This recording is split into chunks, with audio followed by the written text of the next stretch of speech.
The ballroom at the Riverside Country Club was decorated like something out of a fairy tale. White roses everywhere, gold accents gleaming under crystal chandeliers, and a string quartet playing softly in the corner.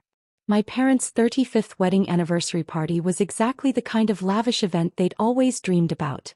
120 guests, open bar, 5-course meal, and a price tag that probably exceeded most people's yearly salary. I stood near the back of the room in my simple navy dress, watching my mother, Patricia Morrison, glide through the crowd in her custom silver gown. At 58 she looked stunning, every inch the successful woman she'd always aspired to be.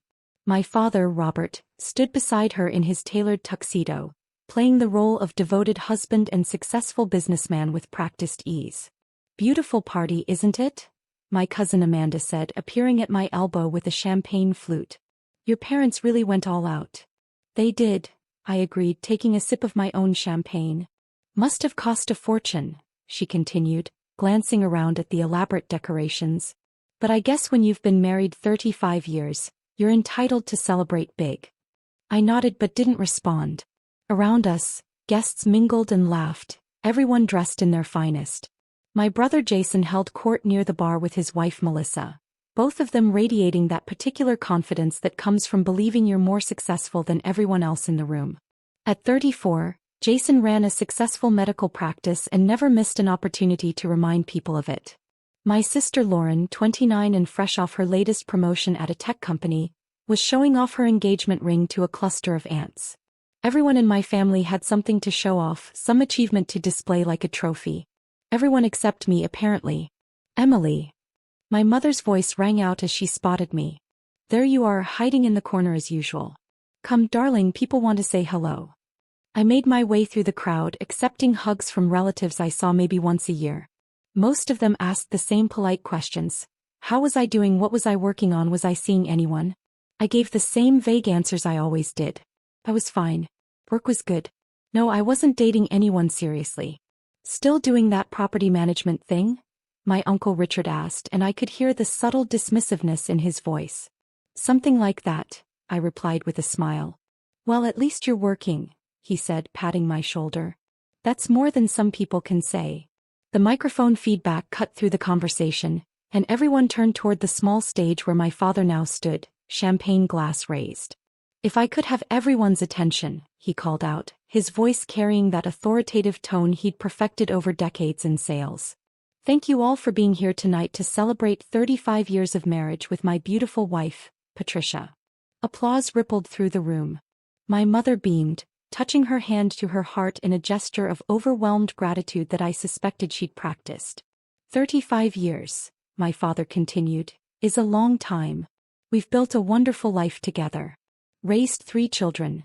Jason, our successful doctor, Lauren, our rising tech star, and Emily, who's finding her way. A few polite laughs. I felt my face flush but kept my expression neutral. This was how it always went. Jason and Lauren were the stars. I was the afterthought. "Tonight I want to talk about sacrifice," my father said, his voice turning serious. "Because marriage, family, life, it's all about sacrifice. And your mother and I made a difficult decision to make this night possible." He paused for dramatic effect. The room went quiet. As many of you know, my late mother, Emily's grandmother, left us her house when she passed 3 years ago. It was a beautiful property full of memories, but it was also just sitting there and used, accumulating expenses. So after much thought, Patricia and I made the decision to sell it. Murmurs of surprise rippled through the crowd. I felt my chest tighten. Grandma Rose's house. The Victorian on Maple Street where I'd spent countless weekends as a child, learning to bake in her kitchen, reading in her library, listening to her stories on the wraparound porch. "We sold that house," my father announced, his voice ringing with false humility, "to pay for tonight. To bring all of you together. To celebrate not just our marriage but our family, our community, our life together." The applause was thunderous. People were actually standing, moved by what they perceived as a beautiful sacrifice. My mother dabbed at her eyes with a tissue, the picture of emotional gratitude. "That house meant a lot to our family," my father continued. "But family is about more than property. It's about moments like this. Memories like tonight. And I know my mother would have approved of using her house to create something beautiful for the people we love. More applause. I stood frozen, my champagne glass trembling slightly in my hand. Jason made his way to the stage, taking the microphone from our father. "If I could add something," he said, his voice full of admiration. "What Dad and Mom did, selling Grandma's house for this party, that's the kind of sacrifice that defines real family values.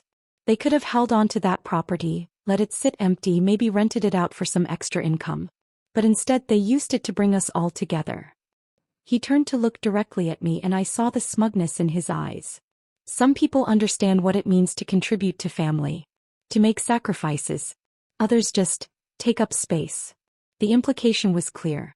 Several people glanced in my direction. My sister Lauren avoided my eyes entirely. "At least some of us contribute to the family," Jason added, his smile sharp. "At least some of us understand that being a Morrison means something."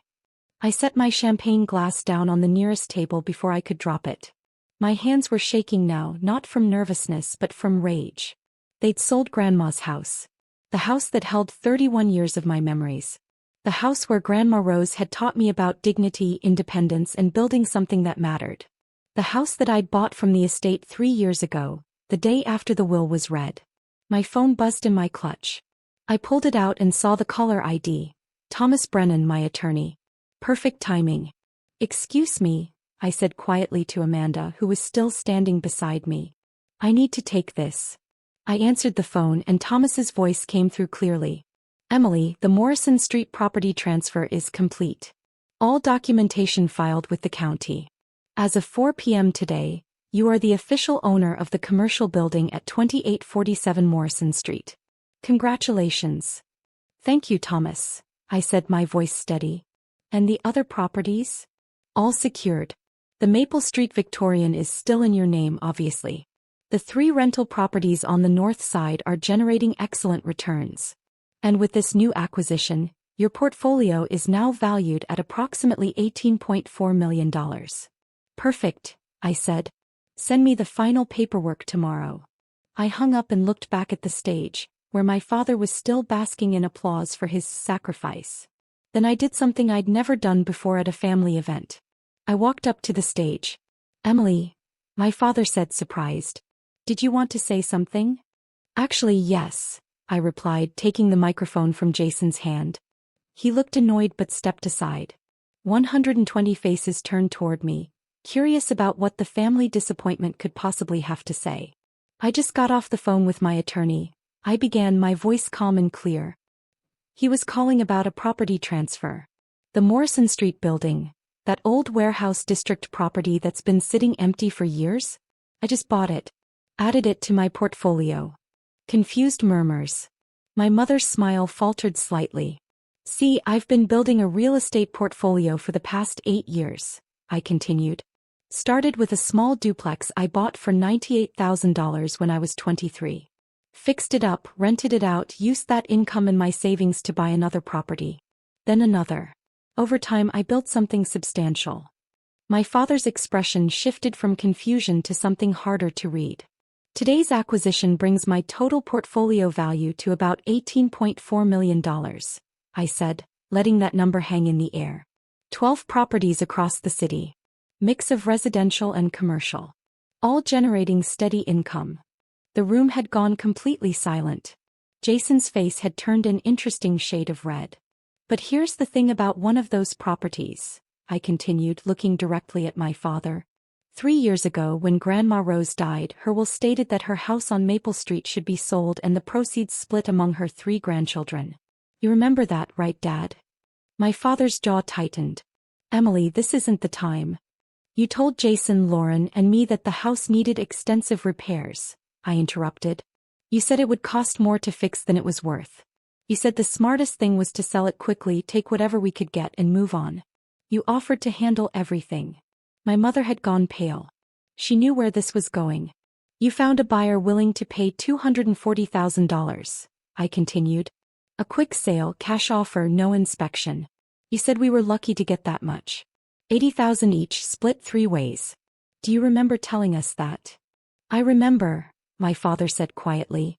"That buyer was me," I said and watched his face drain of color. I bought Grandma's house from the estate for $240,000. Kish. No inspection needed because I'd been helping Grandma maintain that house for years. I knew every pipe, every wire, every shingle on the roof. Gasps rippled through the crowd. Jason looked like he'd been slapped. So when you stood up here tonight, I said, my voice still calm, and told everyone that you sold Grandma's house to pay for this party, you were lying. You don't own Grandma's house. You never did. I've owned it for 3 years. My father opened his mouth, then closed it. For the first time in my life I'd seen him speechless. I've been living there, I continued. Restored it, actually. Spent about $100,000 on renovations. It's beautiful now. Worth roughly $480,000 according to the latest appraisal. I kept it quiet because Grandma always valued privacy over performance. I turned to address the room. My father didn't sacrifice anything tonight. He made up a story about selling a house he doesn't own to make himself look noble. And he did it at the expense of his mother's memory and his daughter's reputation. Emily, my mother said, her voice shaking, you don't understand. I understand perfectly, I said. You needed a story. Something that made this expensive party seem like a meaningful sacrifice instead of just an expensive party. You wanted people to admire you for giving up something precious. But you gave up nothing. My phone rang again. I looked at the screen and smiled. Actually, this is perfect timing. Excuse me. I put the call on speaker before answering. Hello. Ms. Morrison? A woman's professional voice came through clearly. This is Jennifer Chin from Riverside Country Club. I'm calling about tonight's event. Our records show a balance of $42,000 for the anniversary party. Payment was due yesterday, but we haven't received it yet. Can you confirm when we'll receive payment? The silence in the ballroom was deafening. Every single person heard that call. $42,000. Payment overdue. My mother's champagne glass slipped from her hand and shattered on the marble floor. Jennifer, I said calmly, this is Emily Morrison. I'll handle the payment. Bill it to my account. I'll transfer the funds first thing tomorrow morning. Thank you, Ms. Morrison. Should I update our records to show you as the primary account holder? Yes, please do that. Wonderful. And just to confirm, that's the same account we use for your standing reservation for the club's private dining room. That's correct, I said. Thank you, Jennifer. I hung up and looked at my parents. My father's face had gone from pale to ashen. My mother looked like she might faint. You haven't paid for your own anniversary party, I said quietly, but my voice carried in the dead silence. You told everyone you sold a house you didn't own to afford a party you can't actually afford. So let me ask you, Dad, what exactly did you sacrifice tonight? Emily, we were going to pay, my father said, his voice strained. We just had some cash flow issues this month. We were going to. You were going to what? I interrupted. Hope someone else would cover it. Hope the club would forget. Hope you could keep up appearances long enough that it wouldn't matter. Jason stepped forward. Come on. This is humiliating them in front of everyone. Like you humiliated me 5 minutes ago? I asked, turning to my brother. When you implied I don't contribute to this family. When you suggested I just take up space. I didn't mean. Yes, you did, I said. You meant every word. You've been looking down on me for years, Jason. You and Lauren and Mom and Dad. You all decided I was the failure because I didn't follow your path. Because I didn't become a doctor or work in tech or marry someone impressive. I addressed the room again. I build real estate portfolios. I renovate properties. I create housing opportunities. I employ contractors, property managers, maintenance workers. I've built an $18 million business from nothing, and my own family has spent years treating me like I'm worthless because I don't brag about it. 18 million? Lauren said, speaking for the first time. Her voice was small. Emily, that can't be right. It's right, I confirmed. Want to see my portfolio? I've got documentation on my phone. Bank statements, property deeds, tax returns, the whole thing. You're a millionaire, my mother whispered. Multiple times over. Yes, I said simply. I am. And I've been quietly succeeding while you've all been loudly assuming I was failing. My father found his voice again. Why didn't you tell us? I tried, I said, and for the first time I let some emotion into my voice. Do you remember 4 years ago when I mentioned buying the triplex on Sycamore Street? You changed the subject to Jason's new car. Do you remember when I told you I'd secured financing for the Morrison Street warehouse? You asked me when I was going to get a real job. I tried to tell you. You didn't want to hear it. But $18 million, my father said.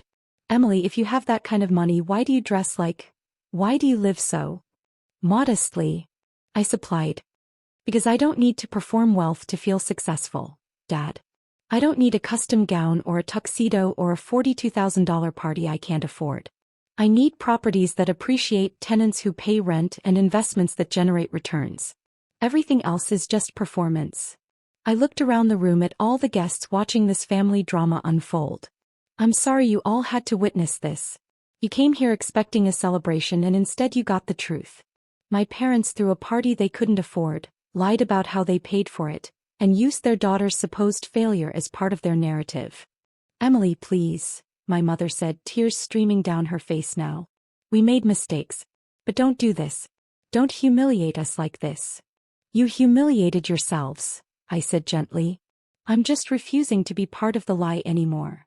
I pulled out my phone and opened my banking app. With a few quick taps, I initiated a transfer. There. $42,000 to Riverside Country Club. Your party is paid for. Consider it an anniversary gift. Emily, my father started. But here's the thing, I continued. This is the last time I clean up your mess. The last time I let you use me as a punchline. The last time I watch you perform success while actually failing at it. We're not failing, Jason protested. I run a successful practice. Lauren has a great career. Our parents have built a good life. Have they? I asked. Dad, how much debt are you actually in? The question landed like a bomb. My father's silence was answer enough. Medical practice doing well, Jason? I pressed. Or are you leveraged to the hilt with equipment loans and facility expenses? Lauren, that promotion you got, did it come with enough of a raise to cover your student loans and your credit card debt? No one answered. The truth was written on their faces. You're all performing success, I said. Designer clothes on credit cards. Luxury cars with payment plans. Big houses with bigger mortgages. You look successful but you're drowning in debt. Meanwhile, I live in a modest house I own outright, drive a paid-off car and wear normal clothes. And I'm the only one in this family who's actually wealthy. My Uncle Richard cleared his throat. Emily, I think perhaps this conversation should be private. Why? I asked. My family had no problem discussing my perceived failures publicly. Why should the truth be private? I turned back to my parents. I love you. But I'm done pretending. I'm done letting you minimize my achievements so you feel better about your performance. I'm done being the family disappointment when I'm actually the family success story. We're proud of you, my mother said desperately. Emily, if we'd known. You should have been proud of me without knowing my net worth, I interrupted. You should have respected my choices. You should have asked questions and actually listened to the answers. The fact that you only care now that you know I'm rich tells me everything I need to know. I set the microphone down on the stage and looked out at the crowd one final time. Enjoy the party. The food is excellent, the bar is open, and it's all paid for. Happy anniversary, Mom and Dad. I walked off the stage and headed for the exit. Behind me, I heard my mother calling my name, but I didn't stop. I'd spent too many years stopping, waiting, hoping they'd see me. Tonight, I'd made them see me, and that was enough. In the parking lot, I sat in my car, a practical 4-year-old Toyota that was reliable and paid for, and took a deep breath. My phone was blowing up with text. Jason calling me dramatic. Lauren saying we needed to talk. My mother begging me to come back inside. But there was one text that made me smile. It was from my tenant in the Sycamore Street triplex. Rent's paid early this month. Thanks for fixing the water heater so fast. You're the best landlord I've ever had. That text was worth more than all the applause my parents had received for their fake sacrifice. I started my car and drove home, to Grandma Rose's beautiful Victorian house on Maple Street, the house I'd saved and restored, the house my family didn't even know I lived in. The house that represented everything I'd built while they weren't paying attention. The porch light was on exactly as I'd left it. I climbed the familiar steps and unlocked the door, stepping into the home I'd created for myself. Every renovation had been intentional. Every design choice had been mine. This house wasn't about impressing anyone. It was about honoring Grandma Rose's memory and building something real. My phone rang. I almost didn't answer, but then I saw it was Lauren. What? I answered more harshly than I intended. I'm outside, she said. I left the party. Can we talk? I went to the window and saw her car in the driveway. My sister sat behind the wheel, phone pressed to her ear, looking small and uncertain. Come in, I said. Lauren knocked softly and I opened the door. She stepped inside and looked around, her eyes widening as she took in the restored hardwood floors, the original crown molding, the careful blend of vintage charm and modern updates. This is Grandma's house, she said, her voice barely a whisper. Yes. You saved it. Yes. She walked through the entryway into the living room, touching things gently. The restored fireplace mantel, the built-in bookshelves, the bay window seat where Grandma used to read. It's beautiful. It's exactly how I remember, but better. I tried to honor what she built while making it functional for modern life, I said. Lauren turned to face me, tears streaming down her face. I'm sorry. Emily, I'm so sorry. We've been awful to you. I've been awful to you. Yes, I agreed because there was no point in pretending otherwise. I was jealous, she admitted. Is that crazy? I was jealous of you because you seemed so calm. So unbothered by all the pressure. Mom and Dad were always on my case about my career, my appearance, my relationships. But you just did your thing and didn't care what they thought. I cared, I said quietly. I just learned to hide it. $18 million, Lauren said, shaking her head. How did you even? Where did you start? So I told her. About the duplex I'd bought at 23 with money I'd saved from working 3 jobs through college. About learning property management from YouTube videos and library books. About my first tenant who taught me that being a good landlord meant being responsive and fair. About slowly, carefully building a portfolio while everyone assumed I was just barely getting by. Why didn't you tell us? Lauren asked. Would you have believed me? I countered. If I'd walked into a family dinner 2 years ago and announced I was worth $10 million, would you have believed me? Or would you have thought I was lying to make myself feel better? She was quiet for a moment. Probably the latter, she admitted. We'd already decided you were struggling. Evidence to the contrary wouldn't have changed our minds. Exactly, I said. You'd built a narrative where Jason was the successful one, you were the rising star, and I was the disappointment. That narrative was comfortable for everyone, so questioning it wasn't worth the effort. What now? Lauren asked. Are you done with us? I considered the question. I don't know. That depends on whether you want a real relationship with me or just access to someone with money and property connections. I want my sister back, Lauren said. The real one. Not the version I invented in my head. Then you need to actually see me, I said. Not the version you want me to be. Not the version that fits your story. The actual me. I'd like to try, she said. If you'll let me. We talked for another hour, and for the first time in years, it felt like a real conversation. Lauren told me about the pressure she felt at work, the debt she was hiding, the relationship with our parents that felt more like a performance than genuine connection. I told her about the properties I was considering, the renovations I had planned, the life I'd built that no one in our family had bothered to see. When she finally left, promising to come back soon, I sat on Grandma Rose's porch and looked out at the neighborhood. This house, this life, this success. I'd built it all without my family's approval or support. I'd done it for myself, and that made it mean more, not less. My phone buzzed with a text from my father. We need to talk. Tomorrow. Please. I typed back. Not tomorrow. I need time. I'll let you know when I'm ready. His response came quickly. I understand. I'm sorry, Emily. For everything.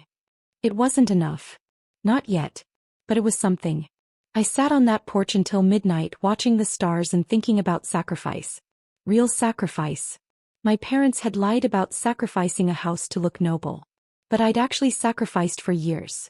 Sacrificed their approval, their pride, their recognition, to build something real.